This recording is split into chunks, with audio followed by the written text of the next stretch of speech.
Fidèles téléspectateurs de Congo Progrès International, la CP, on sigle votre chaîne d'information. Vraiment bonjour. Aujourd'hui, nous sommes de dimanche 22 mai, ici précisément à Kinshasa, la capitale de la République démocratique du Congo, le pays cher à Joseph Kabila, le pays cher à Félix Antoine Tshisekedi, le pays cher à Papa Mobutu, Papa Mouzé, pourquoi pas Papa Iléo, pourquoi pas Mwanantsemi, pourquoi pas Tata Honda, pourquoi pas Antoine Ngonda, pourquoi pas le sénateur Léon Kengo Adondo. Donc vraiment bonjour et je suis très content, très heureux. Une fois de plus Nabanda Kunabino. Aujourd'hui avec vous nous allons parler et puis de la situation Ozo Ningisa, notre pays. Notre pays, vous savez, ça fait un bout du temps, on avait décidé, nous les Congolais, tout le barama bola muyamboka, tout vendre image mala muyamboka, tout le vendre. Notre pays est réputé kaka na makamamabi. Mais comme si makambango simba na kakate, mutema bezo continuer, qui est une conscience entre nous les Congolais. Ils ont continué, ils ont vraiment pas si Tobé Telebino Lolo Lisolo ya Lité ya Kanda Ozaï artiste comédien moko. Yamboka na biso qui est en vogue, azana succès na ye, azana notoriété na ye, Lité ya Kanda, ils ont fait ça pas si vraiment Makamboué comme Eli, ils ont fait ça pas si. Oui, ça fait mal et ça fait aussi honte pour la nation congolaise. Papa Ti le 2022 kokende ba poto ba système ba clandestin ba décret oyalité ya Kanda Kindeli eza passé. Les gens parlent, même si ils ont critiqué, mais les gens ne prennent pas le temps d'essayer un peu de comprendre c'est quoi au juste le problème avec les dossiers Lité à Kanda. Vous le savez très bien. En résumé, c'est quoi?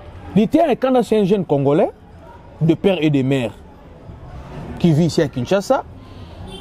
À Salaba Biloko Naye, c'est improvisé, Abima la marque Naye, comme disent les Kinois, les Ndekendeke. À Salaba Biloko Naye, Nandenge Naye, récit de EPK.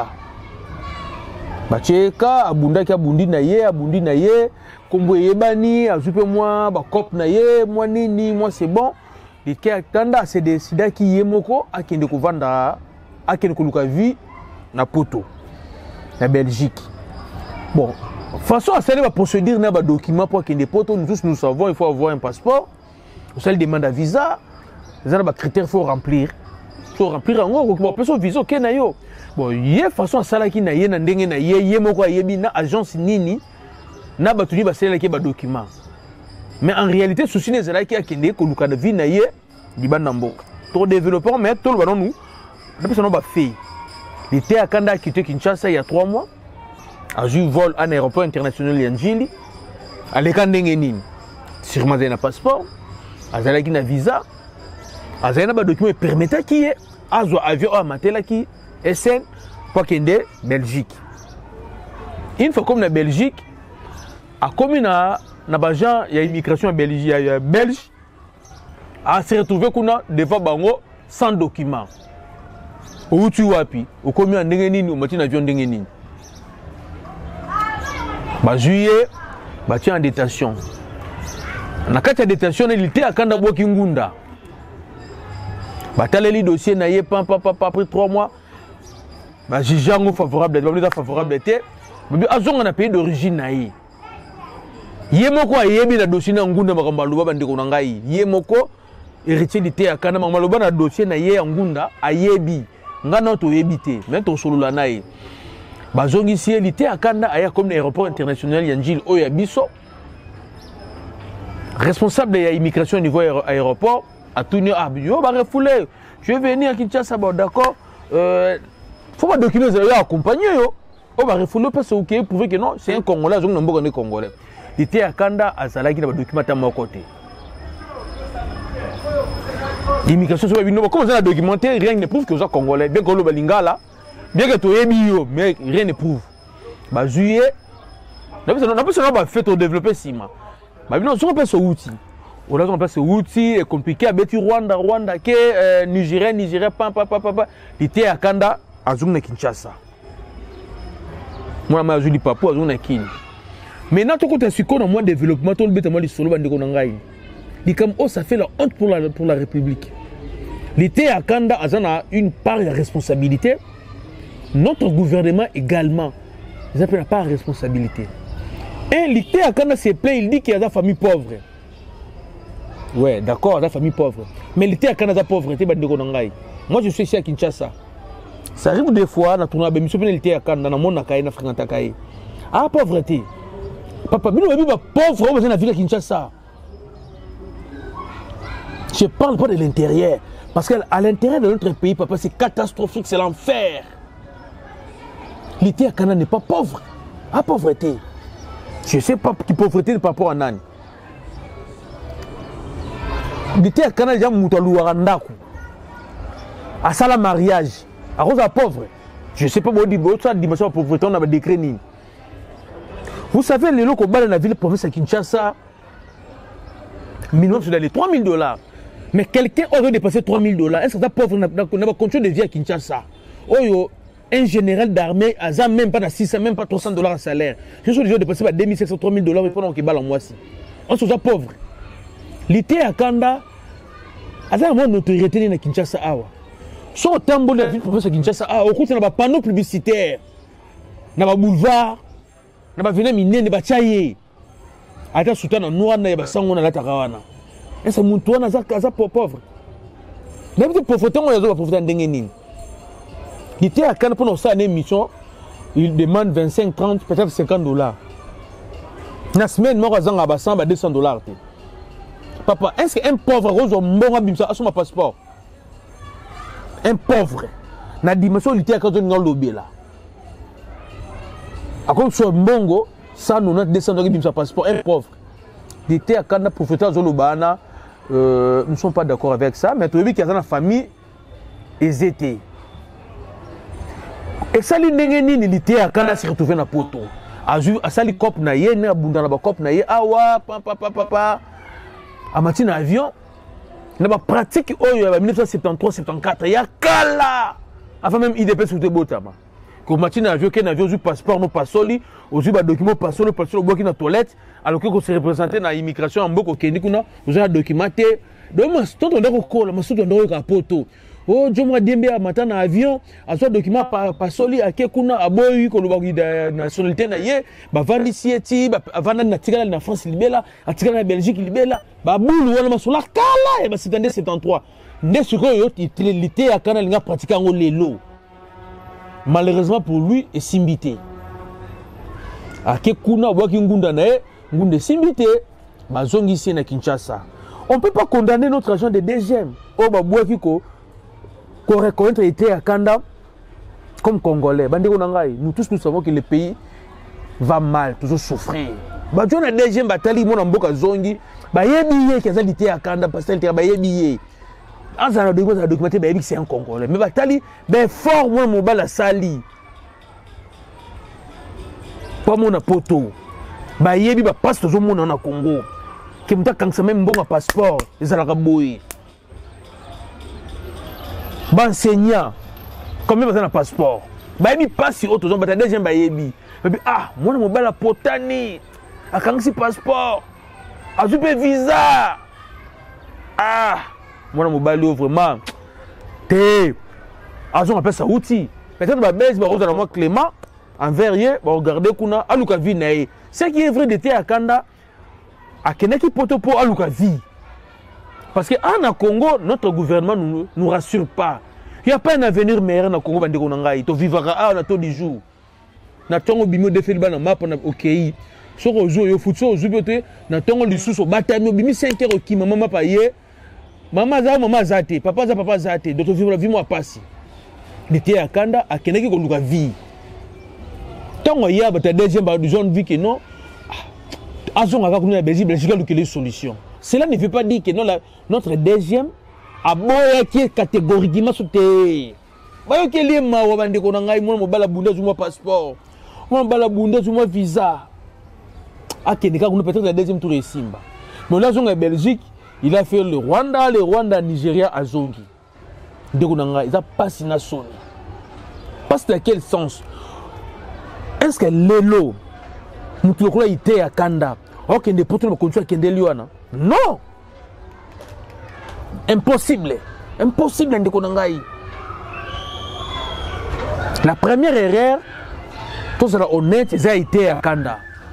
na notoriété zanango na ba cop o zanango c'est un homme marié il a quel âge alors qu'il peut continuer à kende lisusu te oui mboka zana passi passer les kina mboka to yebi l'été kana na notoriété zanango anga zo pe cop de ba nim so ba kende anga zo ba cop bien ngazwa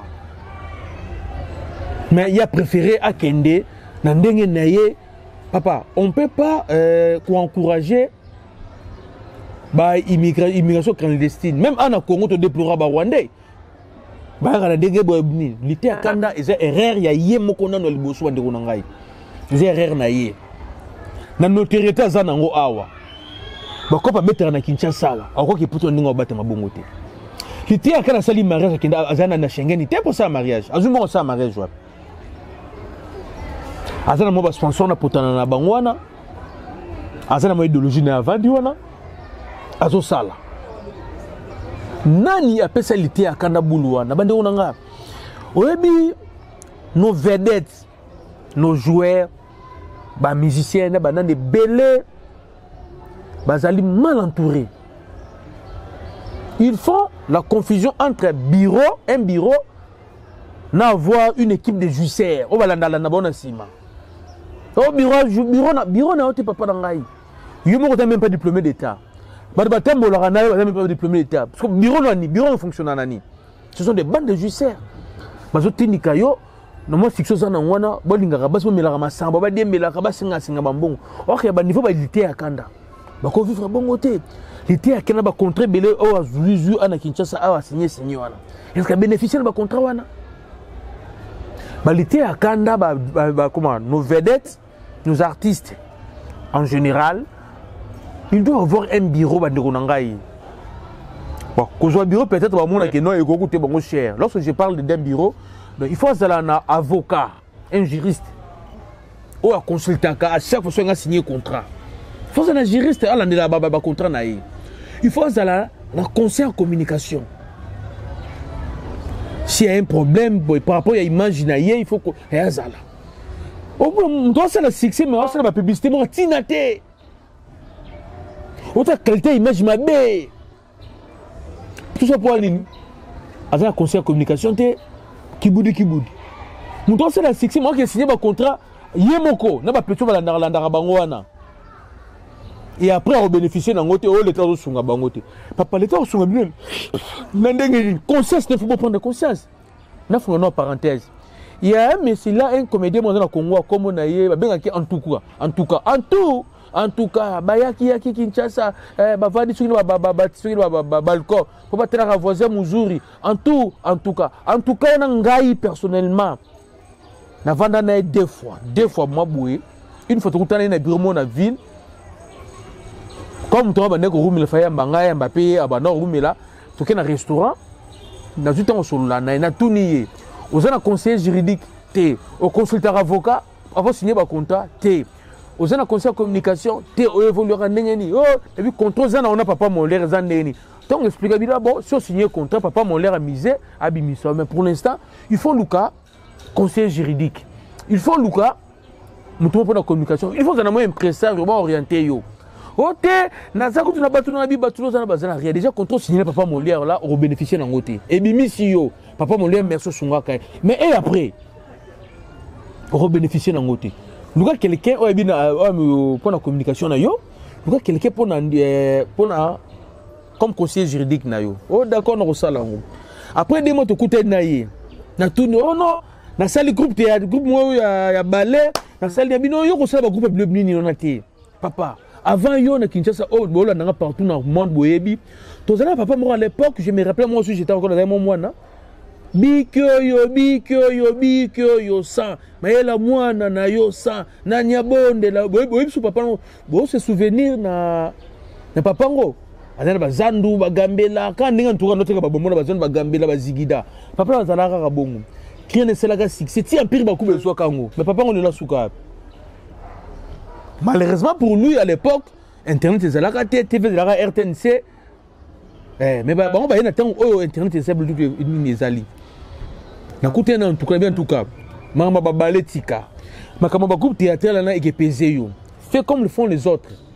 ben sobe ba sai ba banane bazana ba chaîne na YouTube na bango ça la chaîne na YouTube ya yo moko ba biloko nous toujours sala tant que ba prestation ba fête na ba mariage na ba matanga genre ba biloko no tchara na YouTube seulement signer contrat na mutu luka conseil juridique azalaka expliquer ba clause ya contrat parce que société o robenga yo azana mettre avocat ba terme juridique ezala ba contrat yo ko kangote luka un juge et comment luka un juriste ozalaka na ye luka un conseil comme ça ozalaka na ye ya kan ti peut-être même surtout to luka to bomai to tikai assemblée na lelo oyo en tout cas zawapi ba wuti ba ye comme ceux qui ba tondisi ba pharmacie en tout cas azap avant maintenant plateau na meki ko se renseigner ba ça vendre na kaweli oui kaweli paka juma ezalaka 2 paka juma na gauche ba mongo bazaki bela paka juma terrain onatra après kaweli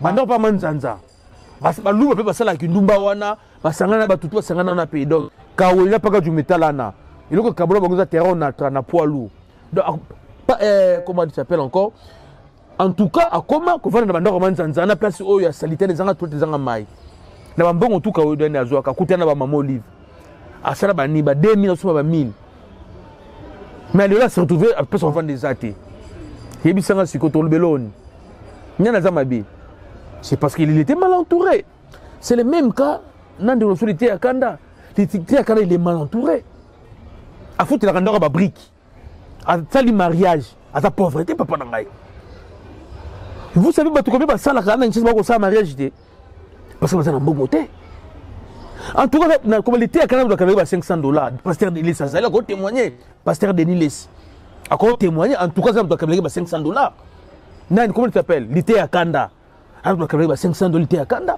ba fiche ba tiena Kinshasa mobimba awa l'été à Canada à ce longue côté parce qu'il a mal négocié ba contrat na e. Il a mal négocié le contrat de l'été à Kanda. Comment yo, pour pourrir la prison en Belgique, pendant qu'il y a Kinshasa, il y a affiche, il y a boulevard, il y a triomphal, il y a affiche, il y a Ali. Est-ce que l'été à Kanda, il y a un bureau? Est-ce qu'il est conseillé? Toi, tu as un petit peu de justice, tu as un bon. L'été à Canada, Kinshasa, par jour, à $40. Tu pas pas SMIC à RDC, ça combien? SMIC à RDC, ça combien? Soit tourner des émissions par jour, à 40, 45 ou $50 dans la journée. Même à tourner à $25-30. Tu sais, mettons, fois 30, ça va $900 par mois. Quelqu'un qui gagne $900 le mois ici à Kinshasa, c'est pauvre. On a des frères, on a des sœurs aussi en Europe. On a un salaire de 1500. Mais si on va travailler dans le noir, on a deux qui sont 1200. Soit l'été à Canada, on a 1200, 1500 à Kinshasa, à Kango. Pasteur John qui est Chypre. Pasteur John qui est Chypre. Chypre, qui est Kinshasa. À côté de ça, la vie n'est pas. L'été à Canada a été mal conseillé. Tout ça, il faut qu'on puisse tout. Comme on a poto, pour koufa. Faut qu'on puisse tout. Maintenant, l'été à Canada, il y a Zolela. Aéroport Angil. Papa, tu as été mal conseillé, c'est le calcul na yo. Pendant que tu as une image bien yamboka, et te kama. Yo est tout makambo oyo. Tout ça, non, va kanda ba koko na kenda ba poto ba bato ba kango ba chaîne. En fait, nous devons être un peu conséquents par rapport à nous-mêmes. Vous savez, si on a c'est pareil, c'est ce que nous faisons avec les Rwandais. C'est clair. Vous pensez que les Français, Brazzaville, et en plus,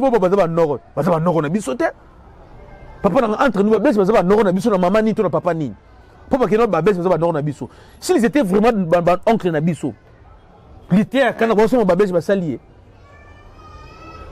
Babel, ils sont à biso. Et donc, on va s'allier l'été à Canada, on va s'allier.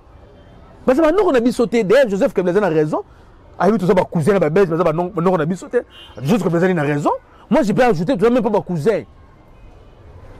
Tu n'as même pas ma cousin. Nous sommes que des immeubles qui sont besoin de mon corps. Tu as besoin de mon bango. Vous comprenez?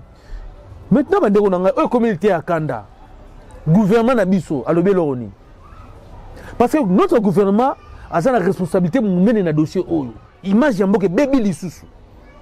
Est-ce que le gouvernement a biso a quoi attirer les sons attirer dans le dossier qualité à Kanda.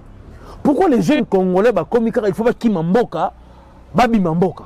C'est parce que le gouvernement aura besoin de chargité. Le gouvernement aura besoin de chargité. Notre avenir n'est pas assuré. Ni t'étais à port et ba diaspora ba diaspora. Mais à ton koufa na Kinshasa to koufa na Congo to koufa. Ba agence de transfert de fonds awa, ya bambongo awa. Boki ne kuna na fin du mois. Boki ne kuna na rentrée scolaire na décembre. Botala mbongo ba ndeko na biso bozali banda ya Kinshasa, botinda na Kinshasa. Papa boko kamwa. Et puis il y aura trois périodes kaka. Fin du mois, rentrée scolaire, na décembre. Botala ba fo mbongo oyo utaka libanda botinda na biso na Kinshasa. Gouvernement na biso ezab. Vous savez, ici à Kinshasa, on a des familles où non, maman te kaka, papa zo sala, même si moi na moi pas zo teka. Mais non, on va vendre comme ta fouta, on va vendre na poto. Nous avons ça à 70 000 francs congolais, 35 $. Ma fouta ndako 100 $. Avant bana ba otanga. Yo yebi sanga mutona sikoyo papa na ngai. On yi batende na musalango. On yi batende na musalango. Makamwe comme l'ité à Kanda, notre gouvernement a une part de responsabilité. Part de responsabilité. Fonds, comment on appelle ça? Tous un fonds social de la République. Tous à la donc, l'ité à Kanda, bah refoulé à Kinshasa. Faut que tu ailles à Yé, l'ité à Kanda. Faut que tu ailles à gouvernement Nabiso. Ou à un gouvernement démissionnaire. L'ité à Kanda, comment qui va kanga qui est ndenge zalakaka. Honorable Jekoko, vice-gouverneur de la ville-province de Kinshasa, Bimisa qui est, qui était à Kanado Zolo Baboué, à Zananda Kunaye, à Zong d'activité Naye, Bande Konangaï. Mon Congo, so tu peux s'y vivre. Pour vivre. Quand il était à Kanda, était à Bisso, était à un gouvernement à Bisso. Mais les gens, c'est un voyage, ils indiquent que nous avons poto. Nasi, ministère des Affaires étrangères, na deuxième, bon font la mission. Parce que selon les fonctions sous dans un endroit, l'été à Kanda kenda ki poto na document abatu. Na document abatu. Donc yangwana l'été à Kanda zonga kin. Sala musala na yo. Si ba refoulé simbité côté esprit okufate zo mwa mobali. To yebaka yo te to yebelo na kin na bilo no ba théâtre. Songi la bilo no ba théâtre. Côté esprit bandeko na biso ya deuxième tout un problème na binoté bo mekaki ko ndeke ko sunga ndeko na biso utilité à Kanda peut-être ba bes benga ba jouer pour la deuxième fois simbi na ngote. D'accord, il est qui nango. Premier zate, mais l'été à Kanda, faut que ça Yomoko. Faut que ça Yomoko. Navio vivant à Kinshasa, au cas que pour toute façon qu'il de la quitter. Faut que ça Yomoko. Gouvernement na bisopé, bon mekana nous kobongisa. Bon peut s'appeler jeune espoir. Bon peut s'appeler jeunesse espoir. Vraiment merci. La personne mbote tout balandi biso. Papa JP Kisoka. Il sera moi bien à Bossanité. Maman mon continent Maroc. Na Bossanité. Inès Dadangasaki. Du tout, l'andi biso vraiment bambote trop. Tokuta na lobby. Na masolo na biso ya sport n'engizala kaka.